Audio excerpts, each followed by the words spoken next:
This is what an Iranian mine does to a U.S. Navy warship from the inside. The hull of USS Samuel B. Roberts peeled open like a tin can, keel broken, nearly flooded. 14 sailors wounded, the ship was almost lost.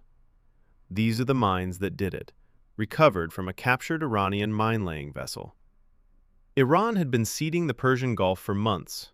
Roberts struck one on April 14, 1988. The blast lifted the entire ship out of the water. She had to be loaded onto a heavy-lift cargo ship just to get her home. But before that happened, the United States Navy responded. This is the Persian Gulf. The operation that followed, 4 days later on April 18th, would become the largest American naval surface engagement since the Second World War. 3 U.S. surface action groups moved into position: destroyers, cruisers, frigates, backed by A-6 Intruder strike aircraft off USS Enterprise in the Gulf of Oman. Iran's assets included 2 Alvand-class frigates, Sahand and Sabalan, Revolutionary Guard gunboats, and 2 oil platforms at Sasan and Siri converted into forward military bases. U.S. forces hit Sasan first, after giving Iranian personnel time to evacuate. Then Siri, both destroyed.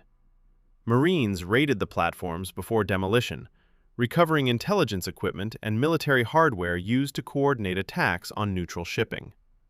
When Iranian warships moved to engage, the A-6 Intruders were already overhead. Sahand fired first, and was hit almost immediately by Harpoon missiles and 500-pound laser-guided bombs. She burned for hours before sinking. Her sister, Sabalan, was struck by a Mark 82 bomb and left dead in the water, saved only when Secretary of Defense Carlucci personally ordered a halt to further attacks.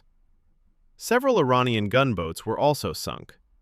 The only American losses were 2 Marines that fell when their helicopter went down during the fighting. By the end of April 18th, Iran had lost roughly half its operational naval combat power in a single day. Operation Praying Mantis effectively ended Iranian offensive naval operations in the Gulf and accelerated the conditions leading to the Iran-Iraq War ceasefire months later. The same strait, the same waters. U.S. and Iranian forces are still there today. Praying Mantis was not an ending, only a chapter in the story that is still being written today. If you're still here, you are the kind of person who needs more naval history in their lives. Hit subscribe.